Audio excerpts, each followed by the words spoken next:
अस्सलामुअलैकुम, क्या हाल चाल भाई। ईद की बस आमद है और अब वो सिलसिला शुरू हो चुका है ना कि सैलून्स पर रश है, ब्यूटी पार्लर्स पे लाइनें लगी हुई हैं और शॉपिंग पे भी है बहुत लास्ट मिनट। और दर्जियों का पीछा किया जा रहा है। दर्जी तो बेचारे, मैं जब से वो इस्लामाबाद वाले दर्जी का सुना है ना, जिसकी इतनी, और सबसे सैड स्टोरी उसकी ये है कि आई नो दैट एरिया जहाँ उसकी वो दुकान जो है वो लोकेटेड थी और बड़ा पुराना एरिया। मतलब आई एम जस्ट थिंकिंग कि किसकी क्या ढिठाई है कि उधर जाके डाका डाला गया और बड़ी आई एम सॉरी बट बड़ा इंजीनियस किस्म का आइडिया है कि दर्जी की दुकान पे डाका। उसके बाद पता है क्या हुआ होगा, मेरा ख्याल है फेसबुक पे ना, मेरे घर तो पता नहीं क्या हर वक्त ये चलता रहता है।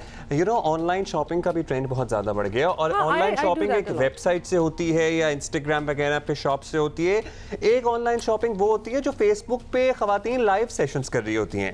And I really respect the fact कि खवातीन अपने घरों में बैठ के अपना इस तरह रोजगार कमा रही हैं और अपनी लिटरली अपनी छोटी छोटी एंटरप्राइजेज इन्होंने खड़ी कर ली हैं। इसी तरह 10-10 हज़ार रुपए का माल डालकर ये है कि हर चीज बिकती है, मतलब कि बिजनेस चल रहे हैं लोगों बस के। मुझे डर है कि वो दर्जी की दुकान से जितने अनसले सूट उठे हैं वो किसी फेसबुक लाइव सेशन में ना पड़े हो तो फिर पकड़े जाएंगे। वैसे बाय द वे ऑलमोस्ट कोई 7 लाख रुपए का नुकसान था उसका, मतलब कि छोटी मोटी बात नहीं। हालांकि we make it seem kind of you know humorous, हालांकि बिल्कुल अच्छा जी, पता है क्या, अब सऊदी अरब में आज ईद नहीं है, लेकिन हम अपने हमसायों अफगानिस्तान में बसने वाले तमाम मुसलमानों को ईद मुबारक कहेंगे।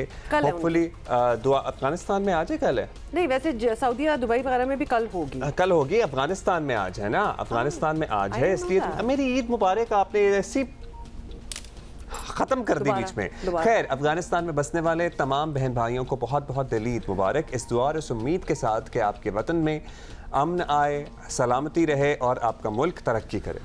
अच्छा जी, we need to move on, but Eid मुबारक यस। लेकिन जी, सियासी मुखालफिन के खिलाफ मजहबी बुनियादों पर मुकदमात बनाना और कार्रवाइयाँ करना हमारे यहाँ कोई नई बात नहीं है और इस मामले में माशाअल्लाह हम बड़े खुद फील भी रहे हैं और ये सिलसिला कहीं रुकता भी नजर नहीं आ रहा। तो यही हमने आज बात करनी है। और नई हुकूमत भी वही गलतियाँ कर रही है जो कि साबका हुकूमतें करती आई हैं, और ये भी खुद करते आए हैं। ये भी खुद ही, वो साबका हुकूमतों में सबसे पहले तो इन्हीं का नाम होगा। तो जी, मस्जिद नबवी में तहरीक इंसाफ के हिमायतियों ने जो किया उसकी हर शख्स और तबके ने मजम्मत की है। सऊदी हुकूमत भी अपने तौर पर कार्रवाई कर रही है, लेकिन इस वाक़े को बुनियाद बनाकर सियासी मुखालफिन के खिलाफ मुकदमात कायम करना मुनासिब नहीं। गुज़िश्ता रोज़ फैसलाबाद में इमरान खान, शेख रशीद समेत PTI के दर्जनों रहनुमाओं के खिलाफ मुकदमा दर्ज कराया गया है, जिसमें मस्जिद नबवी की तौहीन का इल्ज़ाम लगाया गया है। बज़ाहिर ये गैर ज़रूरी अमल है और बतौर रियासत और माशरा इस अफसोसनाक रुझान का पहले ही बड़ा नुकसान उठा चुका है और बात सिर्फ यहीं तक महदूद नहीं रही है। PTI के MNA शेख राशिद शफीक को सऊदी अरब से वापसी पर इस्लामाबाद एयरपोर्ट से गिरफ्तार किया गया। ऑल्दो वो इस सारे मामले में बहुत इंकरेज कर रहे थे लोगों को, बड़े खुश हो रहे थे, लिटरली जश्न मना रहे थे मस्जिद नबी में जो हुआ उस पर। शेख राशिद शफीक ने मस्जिद नबी में पेश आने वाले वाक़े पर वैसे एग्जैक्टली क्या कहा था, ये भी आप सुन लीजिए। इस तरीके से ये जो इम्पोर्टेड हुकूमत के लोग यहाँ पर आए थे और पाकिस्तानी अवाम ने जिस तरीके से उनको भागने पर यहाँ पर मजबूर किया और पूरे मदीने के अंदर चोर चोर इम्पोर्टेड हुकूमत के नारे लगे, जिससे इनको अपनी असलियत पता लगी होगी कि अल्लाह और उसके रसूल के घर में भी लोग इनको नापसंद करते हैं। और जब इंसान को अपनी मकबूलियत का अंदाजा हो जाए वो कितनी मकबूल की सतह पर, वो जो सबसे बेहतरीन जगह ये है जहाँ पर हर तरफ से चोर चोर और डाकू के नारे लग रहे थे। अब इशा और तरावियों का वक्त है, कोई चोर डाकू ना नमाज पढ़ने आया, ना तरावियां पे आया, ना रोजा रसूल पर सलाम पेश करने आया। और जो लोग भी यहाँ पर मौजूद हैं वो भी छुप छुपा के अपने होटलों में बैठे हुए हैं। मतलब ये भी काबिल शर्म वीडियो है। पीछे बैकग्राउंड में देखेंगे क्या है और आगे से इम्पोर्टेड हुकूमत के, आपको ये सोचें कैसे आती हैं उस जगह जाके। तो इंसान लिटरली अपने लिए दुआ कर रहा होता है और अपने लिए माफिया मांग रहा होता है और यहाँ वहाँ जाके भी लोगों के दिमाग में ये बातें आ रही हैं। आई एम सॉरी बट किसी की इबादत को जज नहीं करना चाहिए। मतलब ये क्या उम्र है और ये क्या ज़ियारतें हैं, मतलब आपकी रूह कांप जाती है। अच्छा, मदीना शरीफ में गुंबद पे आपकी जैसे ही नजर पड़ती है और आपके पसे पुश्त गुंबद खिजरा है और आप आगे से क्या बातें कर रहे हैं यार, आप क्या बातें, कौन लोग हैं? आपको पता ही है कि हुकूमत के खिलाफ गिरफ्ते बरसते शेख रशीद भतीजे की गिरफ्तारी पर कैसे चुप रह सकते थे, तो उन्होंने भी भरपूर रद्द अमल दिया है। सुनने देखिए, वो तो उम्रे पे गए हुए थे और वो वहाँ मौजूद भी नहीं थे, लेकिन इमरान खान समेत और फवाद और कासिम सूरी और मेरे खिलाफ 150 PTI के लोगों के खिलाफ मुकदमा दिया गया। और घरों पे छापे मार रहे हैं पीटीआई के लोगों के, और ये इंतकाम पे उतर आए हैं।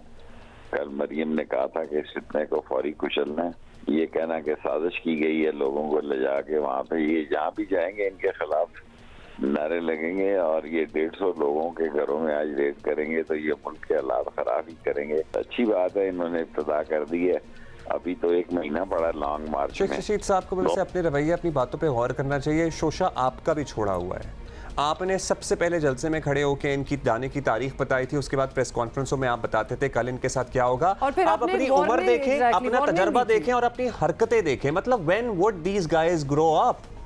आप लोग कब मैच्योर होंगे, कब मैच्योरिटी की सियासत करेंगे? आप कह रहे थे मैं रिटायर हो रहा हूँ, लारा नहीं, ये वो लटरम फ्लां ढिमका, मतलब रिटायर होने से पहले थोड़ी सी ग्रेस दिखाएं। आपके साथ जो हो रहा है, आपके खिलाफ जो मुकदमात बने, उनकी शदीद अल्फाज में मजम्मत की जानी चाहिए, हम करेंगे और यहाँ पर आपके हक में उस सिलसिले में आवाज उठाएंगे, लेकिन आप भी कुछ लिहाज कर रहे हैं। रिटायरमेंट में भी यू टर्न हो चुका है, वो रिटायरमेंट वापस ले ली गई है, तो he is not doing anything. Mir साहब, हामिद मीर साहब ने हमें ज्वाइन किया है। मीर साहब, अभी आप सुन ही रहे होंगे और खासतौर पे अब्दुल्ला ने बड़ा अच्छा एक सवाल भी किया कि ये ग्रेस जो है हमारे सियासतदानों में हमें एक्सपेक्ट करनी चाहिए, ग्रेस एट ऑल, और कोई ग्रेसफुल हरकत है या फिर अब इसी तरह ही है?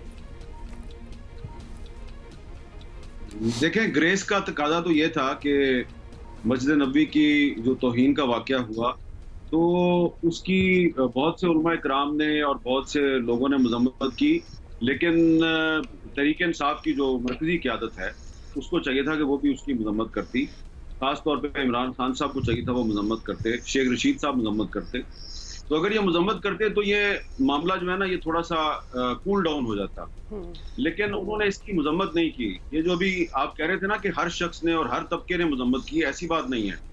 आप देखें कि बहुत से लोग जो है उसको जस्टिफाई कर रहे हैं और अभी तक कह रहे हैं कि ये तो अवामी रद्द-ए-अमल है, जैसा कि ये राशिद शफीक साहब ने भी कहा। तो मुराद सईद साहब हैं, शहबाज गिल साहब हैं, तवील फहरिस्त उनकी भी है जी। तो अगर इमरान खान साहब ने आज भी प्रेस कॉन्फ्रेंस किया, अगर आज भी वो खुल के इसकी मजम्मत कर देते, कल कर देते, परसों कर देते, तो एक लगता लोगों को तासुर मिलता कि रमजान का महीना है, चलो कुछ गुमराह लोग थे, उनसे गलती होगी, उनको माफ कर देना चाहिए।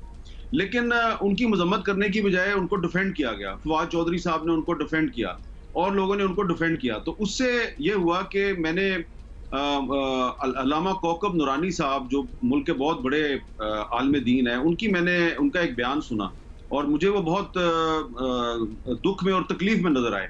इसी तरह और जो जुमा गुजरा है परसों, तो जुमे के इज्तिमात में बहुत से जो उलमा कराम है, उन्होंने जो खुतबे में तकारीर की, तो उन्होंने इस मामले की बड़ी मजम्मत की और बहुत से उलमा ने नुक्ता उठाया कि तहरीक इंसाफ की क़यादत जो है वो इस अफसोसनाक वाक़े की मजम्मत क्यों नहीं कर रही। तो मेरा ख्याल है कि अभी भी तहरीक इंसाफ को चाहिए कि इसकी मजम्मत कर दे। और जहां तक शेख राशिद शफीक का मामला है, तो आपने देखा कि उन्होंने कहा कि जी ये मस्जिद नबवी में खड़े होकर उन्होंने एक बयान दिया, उसको रिकॉर्ड किया, फिर सोशल मीडिया पर डाल दिया और कहा जी देखें कि ये लोग जहां जाएंगे तो इनके साथ यही कुछ होगा। बड़ा खुश दिखाई दे रहे थे वो इस पे। अब वो गिरफ्तार हुए हैं। अभी थोड़ी देर पहले मुझे एक सहाफी जो है ARY से उनका ताल्लुक है, उन्होंने मुझे एक वीडियो भेजी है जिसमें टोटल 11 लोग जो हैं वो रावलपिंडी में राशिद शफीक साहब की गिरफ्तारी के खिलाफ एक एहतजाजी मुजाहरा कर रहे हैं। टोटल 11, 12 भी नहीं है, टोटल 11 हैं। मैंने राइट से लेफ्ट से बंदे गिनने की कोशिश की, चलो यार 12 ही हो जाएं, लेकिन वो 12 भी नहीं हुए, वो 11 थे और शायद उसमें एक था ना जो वो कोई राहगीर था। तो ये हुकूमत जो है, नई हुकूमत जो है, उसको सियासी मुखालफीन को इंतकाम का निशाना बनाने से गुरेज करना चाहिए, लेकिन दूसरी तरफ जो अपोजिशन है उसको भी को गुरेज का मुजाहरा करना चाहिए कि अगर एक वाकया ऐसा हो गया है, मौलाना तारिक जमील साहब जो आपके साथ बैठ के गिरियावजारी कर रहे हैं और 27वीं की शब वो दुआएं मांग रहे हैं अल्लाह ताला से कि अल्लाह ताला हमें माफ फरमा दे, तो वो अगर इस मामले की मजम्मत करें तो आप भी थोड़ी सी खिलाकी जुर्रत का मुजाहरा करें, आप भी उसकी मजम्मत कर दें। अच्छा मीर साहब, हमने देखा था नेक्स्ट डे जो है ना, नेक्स्ट डे उन्होंने मुल्तान में कारकुनों से खिताब भी किया था and we were surprised, not surprised, we were shocked, क्योंकि जिस तरह का अवामी रद्द-ए-अमल आ रहा था, उन्होंने मुल्तान में कारकुनों से खिताब में उस बात का तस्करा तक नहीं किया। उसके बाद कहीं जाके एक इंटरव्यू में बस उन्होंने इसको अवामी रद्द-ए-अमल ही करार दिया और अपने आप को आशिक रसूल एक दफा फिर साबित करने की कोशिश की, लेकिन मजम्मत फिर भी नहीं की उन्होंने। दुल्हा, मैं यही गुजारिश करने की कोशिश कर रहा हूं कि देखें, मेरे खिलाफ तो खुद ऑनर किलिंग के खिलाफ मैंने एक कॉलम लिखा तो मुझ पे तौहीन रसालत का जो मुकदमा जो है दायर करने के लिए दरखास्त दायर हो गई। मैंने तो खुद इस चीज को फेस किया हुआ है कि आपने सिर्फ एक कॉलम लिखा है, एक मरी में लड़की जो है उसको उस पर तेल छिड़क के आग लगा दी गई, मैंने उसके खिलाफ कॉलम लिखा तो कुछ लोगों ने मेरे खिलाफ तौहीन रसालत की दरखास्त दे दी। आई वॉज लकी के मुल्क के बड़े बड़े उलमा कराम ने मेरे हक में फतवा दे दिया और वो मुकदमा जो है वो नहीं चला। लेकिन मैं कहना ये चाहता हूँ कि मैंने खुद इस चीज को फेस किया हुआ है। मुझे पता है कि ये मजहबी बुनियाद पर मुकदमा जो है ये अगर दर्ज हो जाए किसी के खिलाफ तो उसके क्या कॉन्सिक्वेंसेज होते हैं।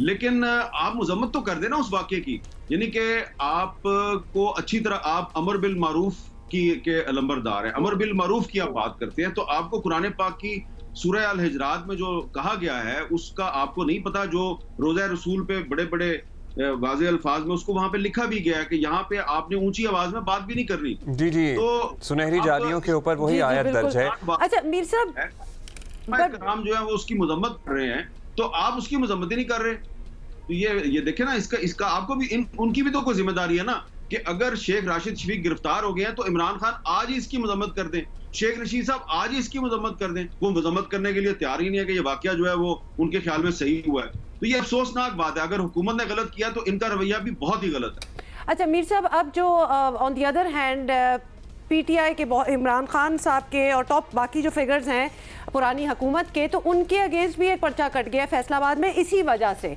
अब ये थोड़ा सा ओवरकिल में नहीं आ रहा इस बात को अब इस पे केस करना, एफआईआर कटवाना, ये क्या आपको लग रहा है कि ये सही है पीएमएलएन की तरफ से करना, या फिर ये खैर किया तो एक आम शहरियों नहीं है, लेकिन ये बहुत ओवरकिल नहीं हो रहा उसके रिएक्शन में कि जी आओ केस कर दें? देखिए मेरा ख्याल है कि इसमें एक और पहलू जो है उसको भी आप सामने रखें। अभी कल शाम को कुछ उलमा कराम थे, उनकी मेरी अफ्तार पे मेरी उनके साथ बातचीत हुई और बिल्कुल गैर सियासी उलमा कराम है, वो बड़े जय्यद उलमा कराम है। अफ्तार से पहले भी और फिर जब हम अफ्तार कर रहे थे और फिर उसके बाद जब हमने मगरिब की नमाज पढ़ ली, हम चाय पी रहे, वो एक ही मौजू था, उसी पे वो बात किए जा रहे हैं।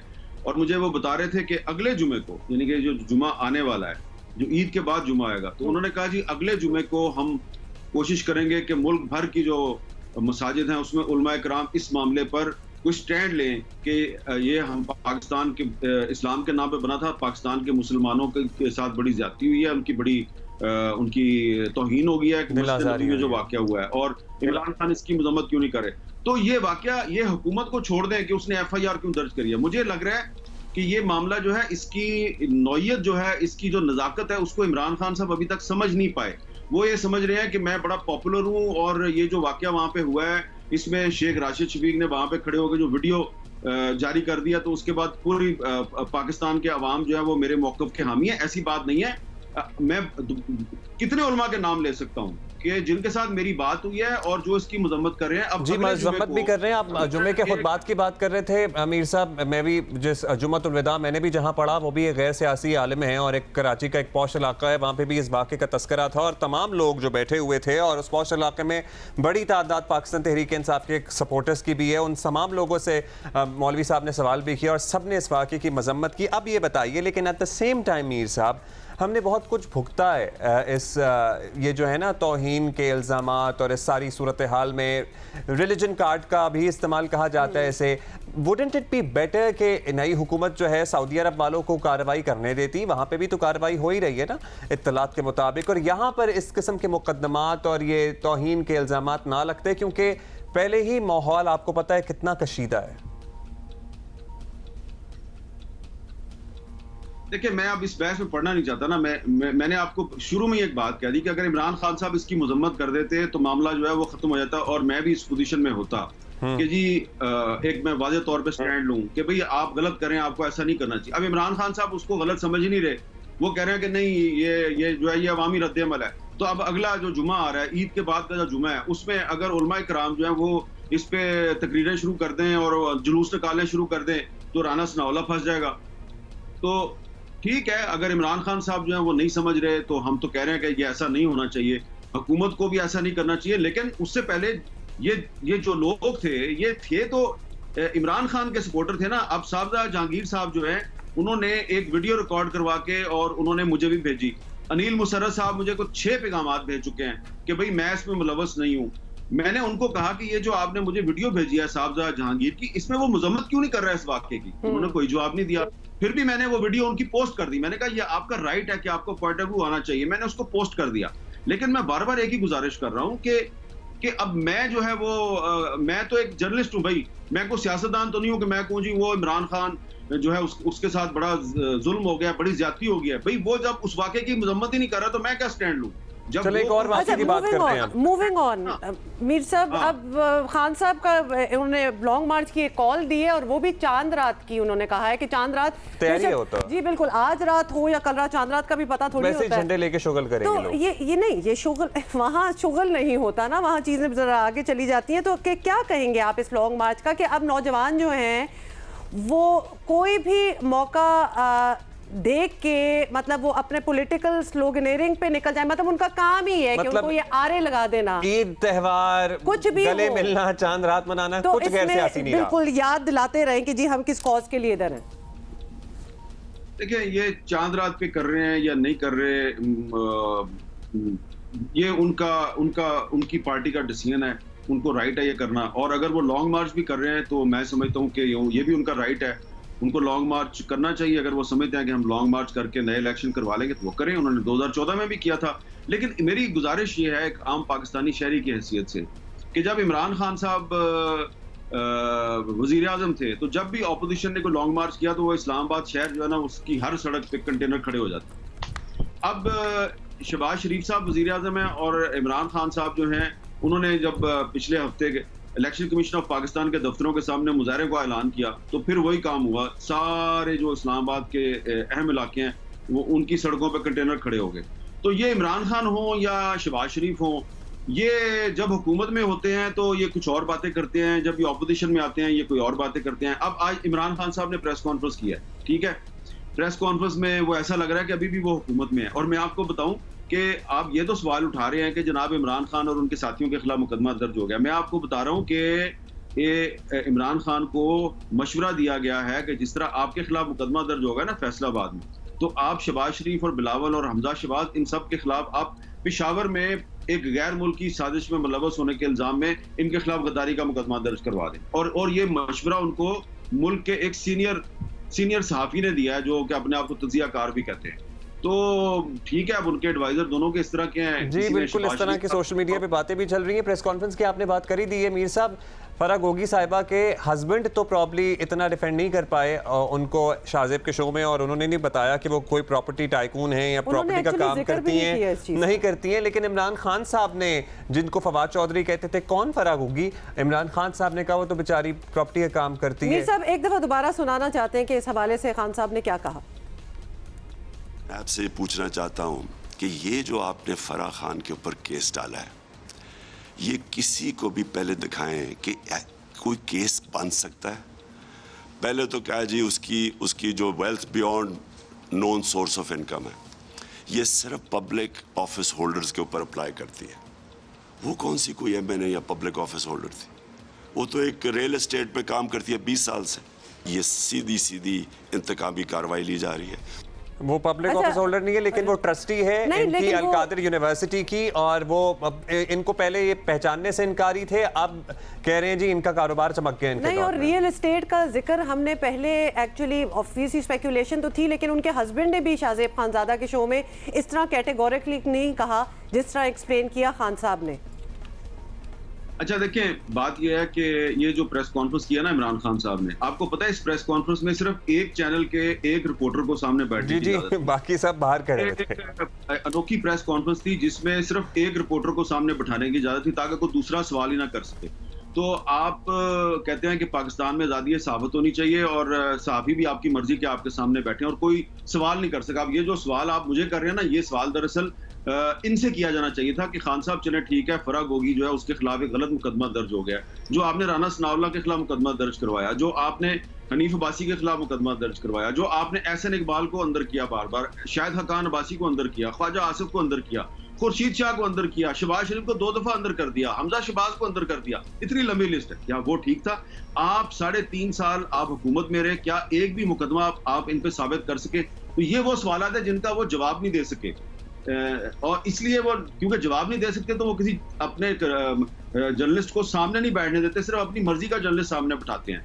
तो अगर फराह गोगी साहबा के साथ ज्यादती हो रही है तो नहीं होनी चाहिए, इंतकामी कार्रवाई हो रही है तो नहीं होनी चाहिए। मैंने तो पहले भी कहा था आपको कि ये जो नैब ने इंक्वायरी किया है, ये मुझे इससे कोई उम्मीद नहीं है, क्योंकि नैब का कोई ट्रैक रिकॉर्ड अच्छा तो नहीं है। नैब तो के बारे में तो सुप्रीम कोर्ट ऑफ पाकिस्तान की एक जजमेंट में कहा गया कि ये पॉलिटिकल इंजीनियरिंग का एक इदारा है। तो मैं तो जो नैब की जो इंक्वायरी है मैं तो उसको सीरियसली लेता ही नहीं। हाँ, कोई और इदारा अगर इंक्वायरी कर रहा है, और कुछ इदारों ने इंक्वायरी की भी है और कुछ इदारों की फाइंडिंग्स का मुझे पता भी है, वो आए ना सामने, वो क्यों नहीं आ रहे? तो अगर वो आएंगे या शहबाज शरीफ साहब को नई किसी इदारे से इंक्वायरी करवाएं तो FIA को प्रॉब्ली इस मामले को टेकअप करना चाहिए जी। इसलिए लेकिन अगर इस हुकूमत के कहने पे नैब जो है वो फराह गोगी या किसी और के खिलाफ कोई इंतकामी कार्रवाई कर रही है तो वो गलत है, वो नहीं होनी चाहिए। लेकिन ये वही कर रही है हुकूमत जो इमरान खान इस अपनी ऑपोजिशन के खिलाफ कर रहे थे। तो मैं ये कहूंगा मुख्तसरन कि शहबाज शरीफ साहब जो हैं वो इमरान खान ना बने, वरना उनका अंजाम भी इमरान खान जैसा ही होगा। तो बड़ी इंपॉर्टेंट बात है ये, मतलब कुछ सीखें माजी के हुक्मरानों की गलतियों से और अपनी भी माजी की गलतियों से। बहुत शुक्रिया आपका Mir for being with us and there you have it. अभी प्रेस कॉन्फ्रेंस भी हुई, जो लेटेस्ट डेवलपमेंट्स है उसका एक एनालिसिस हमने आपके सामने रखा है। इन्फॉर्म्ड ओपिनियंस कायम करें प्लीज, पूरी इंफॉर्मेशन लें और फिर डिसाइड करें how you feel about it. Break ले रहे हैं।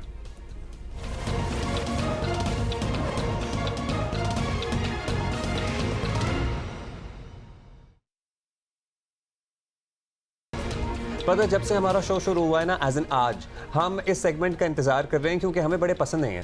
और जब भी ये आते हैं ना, वैसे तो पहले सोशल मीडिया पे हमने इन्हें देखा, इन्होंने राज किया है लिटरली, और जिसे कहते हैं ना आ जाना और छा जाना। ताबिश हाशमी की हम बात कर रहे हैं। बिल्कुल, क्योंकि इन्होंने जो काम किया ना वो बड़ा डिफरेंट था। इंटरव्यूज वगैरह तो लोग करते रहते हैं, लेकिन इनका अंदाज भी डिफरेंट था, इनके सवाल भी डिफरेंट थे और प्लेटफॉर्म ऐसा था जिसमें लोग खुल के जवाब भी दे सकते थे। तो इसलिए ये बड़े हट के सामने। तो अब हुआ ये कि हमने जो है ना इनका प्लेटफॉर्म बदलने की कोशिश की है।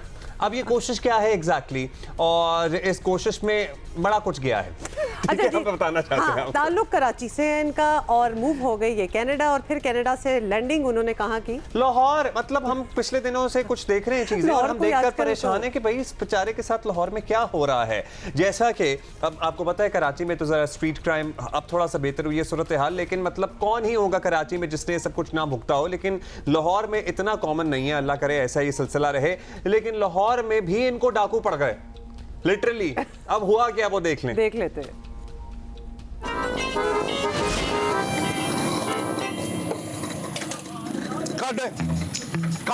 क्या मतलब 6 फुट 2 इंच? ओ कद नहीं, कद और मोबाइल नहीं, कद ओए पैसे नहीं, कद छोड़ना नहीं। क्या पिछो कद, स्कूटर से पेट्रोल कद। मैं कराची से आया हूं, मुझे पंजाबी समझ में नहीं आती। हजूर पेट्रोल निकालिए। अबे क्यों कह रहा चल चल निकल। बादशाह मुझे बंदूक मिल जाएगी, मुझे भी घर जाना है। पहियों वाली खरीद के साथ सबसे पहले तो प्लीज लाहौर जाने से पहले कराची वालों समझ लिया करो कि वो जबान क्या है। वो कद का मतलब कद नहीं पूछ रहे थे, निकाल लो, तो ये बात हो रही थी। अच्छा कि ये इनको ताबिश को बड़ी अच्छी तरह लाहौर आके पता चल गया कि पेट्रोल जो है ये बड़ी एक कीमती चीज़ है भाई हमारे लिए। लेकिन ये बात यहाँ ख़त्म नहीं हुई बाय द वे। अब पेट्रोल तो इनकी गाड़ी से निकाल लिया गया, अब जब ये खुद भरवाने के लिए गए तो वहाँ एक अलहदा सीन हो गया। वैसे तो हम ईद के बाद का इंतजार कर रहे हैं कि कीमतें और बढ़ेंगी, लेकिन आपको पता ही है कि कभी कीमतें कम हो रही हैं, कभी कीमतें बढ़ रही हैं। तो वहाँ क्या हुआ वो भी देखने वाला मंजर है। अच्छा नहीं हो रहा बेचारे के साथ कुछ, है ना। हाँ बोल दो बस, पेट्रोल डलवा रहा हूँ, 1 सेकंड रुक। हाँ होल्ड करी। हाँ भाई क्या हिसाब चल रहा है? 150 रुपए लीटर भाई। अच्छा यार डाल दे यार, 10 लीटर डाल दे। 150 का पेट्रोल हो गया। 160 का हो गया भाई। 160 का कैसे हो सकता है? जल्दी जल्दी कैसे बढ़ रहा है यार? भाई रेट बढ़ रहा है यहाँ पे। तो डालो ना 10 लीटर यार। भाई आप और लेट हो गए। क्या हो रहा है ये? 180 का हो गया। मैं हट यार, मैं डालता हूँ। अरे भाई क्या कर रहे हो? तो पा रहे हैं, मैं पेट्रोल डाल रहा हूँ यार। अरे हमारी ड्यूटी हम डालेंगे यार। 180 तक का तो मिला भाई। इतनी जल्दी थी आपको भाई? क्या हो गया? 120 का हो गया। 120 का हो गया? हाँ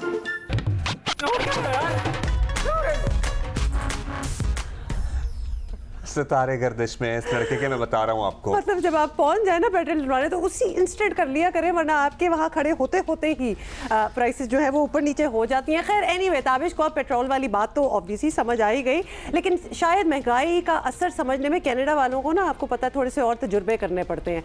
तो उसके बाद क्या हुआ? अच्छा, अपनी तरफ से पैसे बचा रहे थे, अपनी तरफ से पैसे बचाने के लिए इन्होंने रिक्शे में बैठे और हामी भर ली एक और शख्स से कि भाई आप भी मेरे साथ आ जाएं तो आधे आधे पैसे कर लेंगे।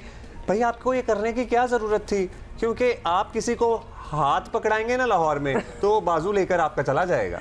यही हुआ।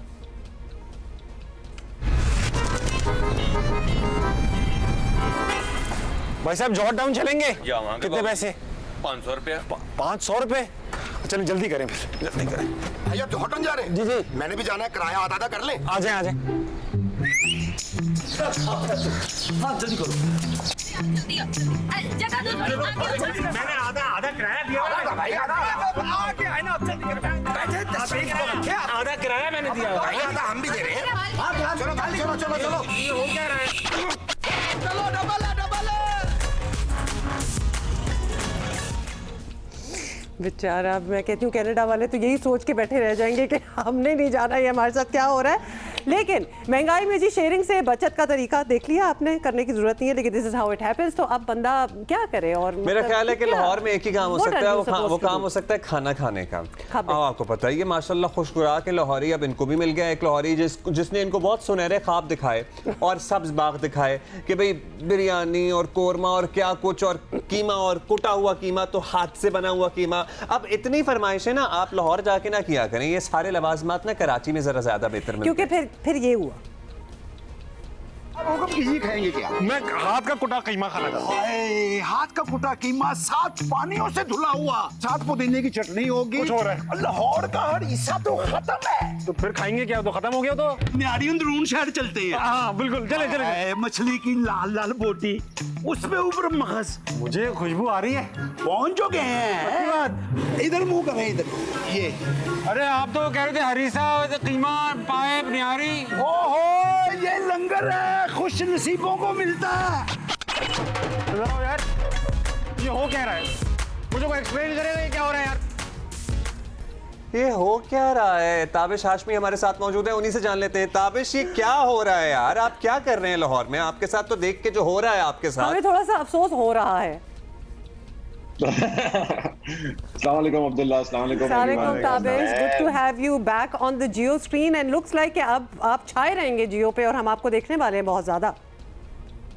अल्लाह करे, प्लान तो मेरा यही है और इरादा भी मैं यही बना के आया हूँ कि सबके गेम बिठा दूं, बस अपनी गेम बना के रखूं।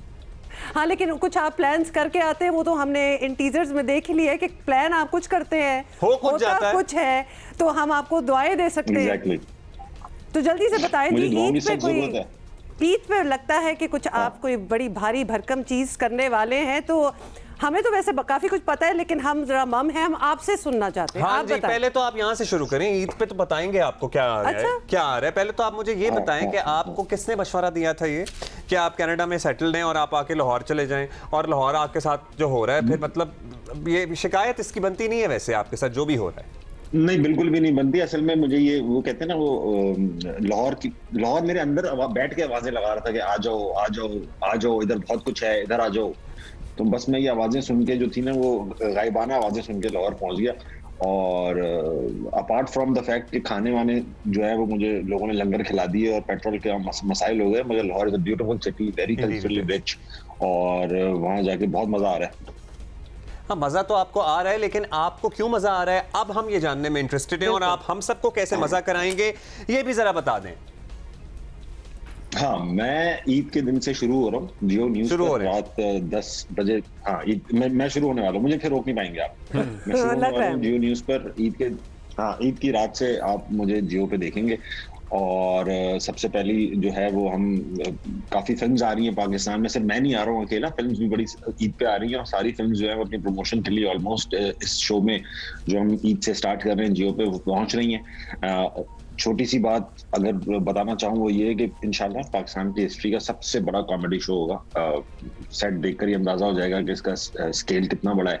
ऑफ कोर्स मैं एक पहली बार ऐसा हुआ है कि डिजिटल से कोई आदमी उठकर जो है वो मेन स्ट्रीम मीडिया पर आए, वो भी एक बहुत बड़ा स्टेप है। तीसरा ये है कि प्रॉब्ली पाकिस्तान की सारी बड़ी सेलिब्रिटीज आपको इस शो में नजर आएंगी और बहुत ही अलग माहौल में नजर आएंगी।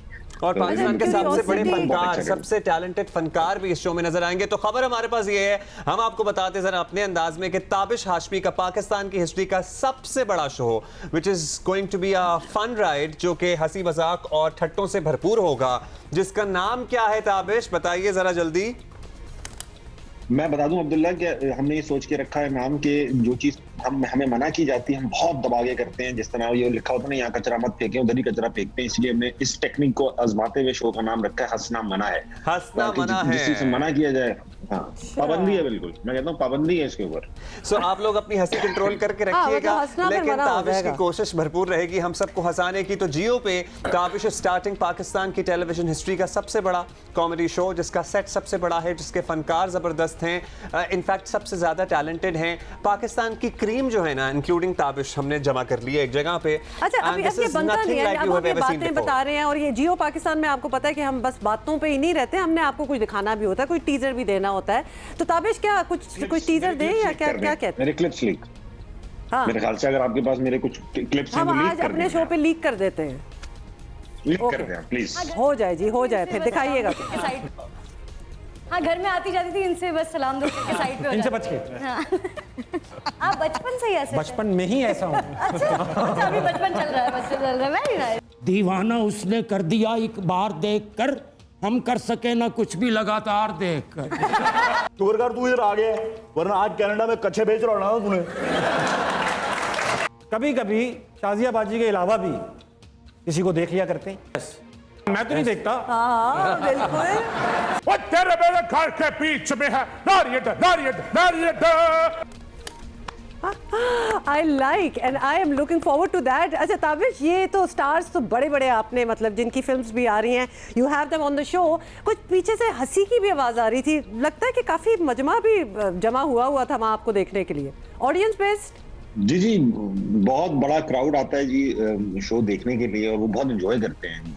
जो हर उम्र का एक तो मेंबर होता है इस क्राउड में, बुजुर्ग होते हैं, यंगस्टर्स होते हैं, और मेरी तरह बहुत ही छोटी उम्र के लोग भी होते हैं, लेकिन बहुत मजा आता है। तो आपको पता है हमारी तो एडवांस बुकिंग आप अभी से कर लें, जब हमने लाहौर आना है तो हमने आपके शो पे एज एन ऑडियंस जरूर आना है। अब हम तो ऑडियंस का ही मशवरा देंगे, मेहमान अगर आप हमें बनाना चाहें तो ये आपकी मर्जी होगी। ये तो मतलब कोई मसला ही नहीं है। वैसे थोड़ा सा आपसे डर भी लगता है अब्दुल्ला। नहीं बिल्कुल ना डरें आप, अगर आ रहे हो कराची से आ रहे हो तो प्लीज बिरयानी लेकर आइएगा, वो नहीं मिल पा रही लाहौर में यार। हाँ, ये लाहौर में बैठे आप ये कह रहे हैं तो लाहौरी तो आपके पीछे पड़ जाएंगे। नहीं, मेरा ख्याल मैं अपने कुछ रिश्तेदार हैं लाहौर में जिनका ताल्लुक कराची से है, तो मैं उनसे कुछ रुजू करता हूँ और फिर आपकी मदद करते हैं इस सिलसिले में, क्योंकि हम चाहते हैं कि हम आपको खिला पिला के रखें, क्योंकि अभी आपसे हमने काम लेना शुरू करना है ना, हम आपकी ही खिदमत करना चाहते हैं पूरी प्रॉपर। मैं लाइव शो में अपील करना चाहता हूँ कराची वालों से, बल्कि सारे लाहौर की अपील है कि बिरयानी प्लीज भिजवा दें। लाहौर वाले एग्री करते हैं, तो बहुत खुले दिल के लोग हैं, उनको पता है बिरयानी ठीक नहीं बन रही। ऐसा नहीं है कि वो इस पे अड़े हुए हैं कि हम अच्छी बनाते हैं, उनको बिल्कुल पता है। खुले दिल के लोग जो नहीं बनाना आता मान लेते हैं। ओके ताबिश, अब हमें रिक्वेस्ट भी आना स्टार्ट होगी। अब हमने एक क्लिप लीक की है तो लोगों को समझ आ गई है कि हमारे पास और चीजें भी पड़ी हुई हैं, इश्तियाक बढ़ जाता है। क्या ख्याल है एक और हो जाए? प्लीज चलाए ना, मैं खुद अभी आपके साथ ही देख रहा हूँ, मुझे मजा आ रहा है। चलो जी, let's watch it together. Okay, हट जाओ ना ताबिश आगे से। एक सेकंड हो रहा है। आम खाओगे? आम अच्छा खाओगे? नागिन नागिन।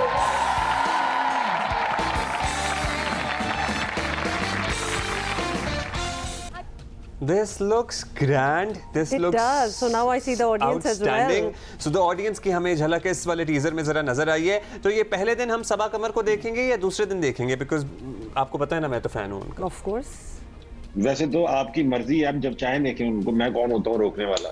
लेकिन ये शायद ईद के दूसरे दिन सबा कमर को आप देखेंगे। तीनों फिल्म, हमने 3 फिल्म्स की हैं इनफैक्ट, और आप ईद के तीनों दिन तीनों फिल्म्स के बारे में उनके प्रमोशंस देखेंगे और ये शो ईद से इंशाल्लाह लॉन्च होगा। अच्छा Tabish, I am very curious because पहले भी आपने काफ़ी जो हमारे स्टार्स हैं उनको इंटरव्यू किया है ऑन सोशल मीडिया प्लेटफॉर्म पे आपने, तो सोशल मीडिया पे जवाब उनके कुछ और होते हैं, टीवी पे कुछ और, मतलब हम ऐसा एक्सपेक्ट करें या फिर आपके साथ एक ही जवाब होता है? भाई मैंने इनसे जवाब तो वही वाले निकलवाए जो मैं सोशल मीडिया पे निकलवा रहा था। अब वो लगते हैं या नहीं लगते, ये मैंने उन पे छोड़ दिया जो लगाने वाले। मैंने अपना काम वैसे ही किया है जैसे मैं करता हूं। नहीं वो हम कोशिश करते हैं यहाँ पे, आपको पता है ना हम कराची हेड ऑफिस में बैठे हुए हैं, तो हम जरा मॉनिटर करते हैं चीजों को, जरा पूछते हैं, जरा खबर निकलवाते हैं कि बस सेंसर वाले वो अलग से ले जाएं। हाँ, या फिर वो हम अपने व्हाट्सएप पे वायरल कर लेंगे, फिर ऐसा कर लेंगे। अच्छा ताबिश, वो अलग से लीक कर दें। हाँ वो अलग से लीक करेंगे। ये स्टार्स तो अदाकार तो हैं ही आपके पास, जो हम ईद के तीनों दिन माशाल्लाह आपका एक ग्रैंड शो देखने वाले हैं, which is going to be the biggest in Pakistan television history, the biggest comedy show. Set भी बड़ा है, मेहमान भी जबरदस्त हैं, मेजबान तो है ही जबरदस्त, और फनकार भी बहुत जबरदस्त है, ऑडियंस भी बहुत ज्यादा है। इसके अलावा क्या सियासतदान भी परमानेंट फीचर हुआ करेंगे या सियासतदानों से दूर रहेंगे आप इस सर्कस में? मैं सियासतदानों के, मैं तो, मेरी तो टेक्निक ही यही है, मैं इसी तरह सियासतदानों करीब आना चाहता हूँ। अच्छा। क्या पता कब इलेक्शन हो जाए, मेरी कोई पार्टी बन जाए, कोई टिकट बन जाए, मैं सियासतदानों को ही बुला रहा हूँ। यानी आपका मैं स्कीम लड़ा रहा हूँ पूरी। मेन एम आपका ये है, ठीक है, गुड। आज तो बहुत ही चीजें मेरा ख्याल है आउट हो गई हैं, वायरल हो जाएंगी, लीक हमने कर दिया, तो बेस्ट ऑफ लक ताबिश आपको कहेंगे, और we are all looking forward to seeing you on our screens. Actually looking forward to जी ताबिश का हंसना मना है। Good luck Tabish, thank you for being with us. Good luck. Thank you Abdullah, thank you so much, thank you so much. जबरदस्त। Okay जी, अब हमने आप लोगों को बता दिया कि ईद का तो हमने सेटिंग कर दी है आप लोगों की, so we you know now what you are doing. आपको पता है कि ये तो यहाँ तो हंसना मना है, लेकिन हमारी सियासत में भी बहुत कुछ ऐसा हो रहा होता है जिस पे लिटरली बेसाख्ता हंसी आ जाती है, और पर्टिकुलरली पंजाब में जो पिछले दिनों 2-3 हफ्ते से हो रहा था ना, हर कोई अपनी मर्जी का आईन और कानून बना के मुख्तलिफ हरकतें कर रहा था। Welcome back. और आपको बताएं कि मौसमियाती तब्दीली के बायस मुल्क में गैर मामूली गर्मी पड़ रही है, तो हम सारे फील कर ही रहे हैं। मुल्की और गैर मुल्की माहिरीन मौसमियात के मुताबिक पाकिस्तान और इंडिया के लिए अप्रैल जो अभी गुजरा है तारीख का गर्म तरीन महीना साबित हुआ है, दुनिया की तारीख का।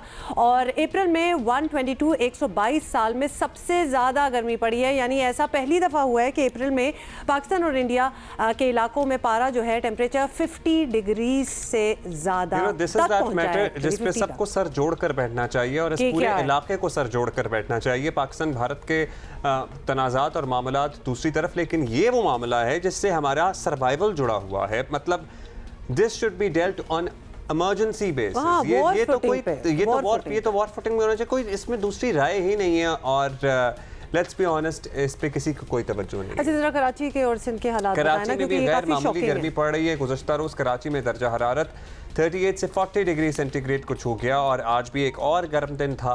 अंदरूनी सिंध कुछ अजला हैं जहां पारा 49 और कहीं 45 डिग्री सेंटीग्रेड रहा है। ये जब होता है ना तो ये 45 और ये 49 और जो फील्स लाइक तो 50 तक बात पहुंच चुकी होती है, तो ये एज अ टेम्परेचर आपको बताएं तो ये है, लेकिन अगर आप उस पर रहें तो वो बहुत ही बैड उसका एक इफेक्ट है। की वजीर शहरी रहमान साहिबा, मिनिस्टर फॉर क्लाइमेट चेंज, हमारे साथ मौजूद हैं, उनसे बात करते हैं। बहुत शुक्रिया आपने टाइम। अच्छा आपको भी पता होगा और आप भी लिखती भी रहती हैं इस हवाले से, आजकल जिस तरह की गर्मी पड़ रही है लगता है कि सब रिकॉर्ड जो हैं वो बिल्कुल ही टूट जाएंगे। अब तो कुछ तो टूट भी गए हैं। बज़ाहिर इसकी वजह माहौलियाती तब्दीली ही है। तो बताया गया है कि गिलगित बल्तिस्तान में ग्लेशियर्स पिघलने से सैलाब का खतरा भी पैदा हो गया है। तो क्या आप कहेंगी इस हवाले से? हमें ज़रा अलर्ट रहना होगा, और ये अब गैर मुतवक्का तो नहीं, अब हमें मुतवक्को करनी पड़ेगी। अगले साल इससे भी गर्म होगा, और इसके लिए हमें मंसूबाबंदी करनी है, पहले अवेयरनेस फैलानी है। और इस सूरत हाल में कल जो गिलगित बल्तिस्तान के खैबर पख्तूनख्वा के लिए था, वहाँ हालात क्योंकि पहाड़ों की वजह से, ग्लेशियर्स की वजह से फ़र्क होते हैं, और ये जब वो मेल्ट होने लगते हैं, पिघलने लगते हैं, बहुत ज़्यादा गर्मी की वजह से ग्लोबल वार्मिंग का इस पर बहुत बड़ा असर है। तो ये बर्फ़ानी झीलें बन जाती हैं, और 3000 से ज़्यादा ऐसी बर्फ़ानी झीलें बनी हुई हैं, 3044 प्रिसाइसली। और ये बड़ी ख़तरनाक होती हैं क्योंकि जब ये बर्स्ट हो जाती हैं, इनके इर्द गिर्द जो भी मलबा होता है वो टूटता है, तो फिर ये एक सैलाब की शक्ल में, बर्फानी सैलाब की शक्ल में सब कुछ उखेड़ती चली जाती हैं और लोगों का फिर बहुत नुकसान होता है, जान माल हर चीज़ का, मवेशी का, और पूरे हमने विलेजेस देखे हैं इस तरह ख़त्म हो गए हैं। तो हमारा काम है, जिम्मेदारी है पब्लिक सर्विस वार्निंग देना। हिंदुस्तान में नरेंद्र मोदी 44 डिग्रीज पे खुद पब्लिक सर्विस मैसेज दे रहे हैं, मतलब कोई 3-4 दिन से। वहाँ 44 डिग्री सबसे ज़्यादा इंतहा बताई गई है आलमी इदारों के हवाले से। शहरी साहबा, वार्निंग के अलावा भी सर वॉकआउटिंग पे कुछ करना है, एंड इस सूरत हाल से हमें कितना परेशान होना चाहिए? हमें दूररस मंसूबे करने हैं। अब हम यूनाइटेड नेशंस की गिनती में हम अब 7वें से 5वें सबसे ज़्यादा दुनिया में मुतासर मुल्क हैं। The 5th to 7th most vulnerable country in the world to climate risk. और इसके हमारे ना सिर्फ माशी तौर पर बहुत 6 से 8 बिलियन डॉलर के असरात होते हैं, ADB कहता है 4 बिलियन डॉलर। तो ये एक तो इसका माशी कॉस्ट है, खर्चा है, लेकिन इसका ह्यूमन कॉस्ट बहुत ज़्यादा है। और हमेशा जैसे किसी भी आप देखते हैं मुश्किल में हमेशा जो है इसमें सबसे पिसे हुए मजलूम तबकात पर बहुत ज़्यादा असर पड़ता है, डिस्प्रोपोर्शनेट असर पड़ता है। तो हमें अपने जो जितने भी लोग हैं, पब्लिक है, आवाम के लिए ये हमारी जिम्मेदारी है कि हम कम से कम वार्निंग इशू करें और बार बार इस मसले को पब्लिक डायलॉग में लाते रहें कि लोगों में आगाही हो। कोई हुकूमत दुनिया में अकेले ये काम नहीं कर सकती। ये मीडिया, कम्युनिटीज़, एक्टिविस्ट और ज़ाहिर है हुकूमती तबके को तो की भी अवलीन जिम्मेदारी होती है। तो मैं बहुत इसे सीरियसली लेती हूँ और मैं समझती हूँ कि इससे हमारे और जितने भी मसाइल हैं वो मल्टीप्लाई होंगे और एकदम हम कहेंगे ये क्या हो। अच्छा शहरी साहबा, अब इसका हल क्या है, करना क्या है? क्योंकि सजेशंस तो बहुत हैं, जैसे फ्यूल की क्वालिटी की तब्दीली कर लें, गाड़ियाँ जो हैं उन पे, बड़ी गाड़ियों पर पाबंदी लगा दें, मतलब ये कहने की बातें हैं, दरख्त लगा दो, या फिर हम एक्चुअली कुछ कर रहे हैं? जी, तवानाई का मुतबादिल जरिया भी बहुत अहम है। एनर्जी ट्रांजिशन पर दुनिया भर में कॉन्फ्रेंसेस में हम जाते हैं, लेकिन मुल्क के अंदर कोई ऐसी ठोस या मरबूत काम नहीं हुआ।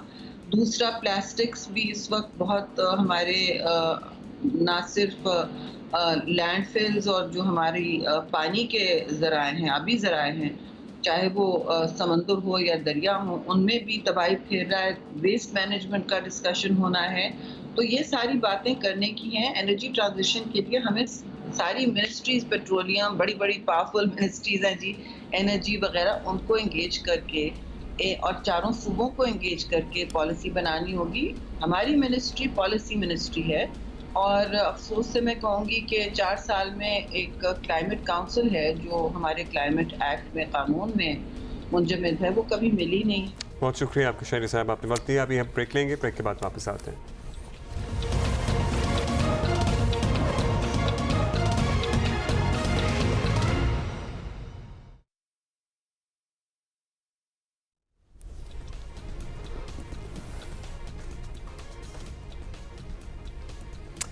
Alright, that's it for today. और अब हमें कल क्या लगता है, ईद होगी हमारी? नहीं होगी। ईद होगी तो हम सुबह मिलेंगे और ईद नहीं होगी तो हम दोपहर को मिलेंगे। मतलब मिलना हमने जरूर। See you tomorrow, इंशाल्लाह।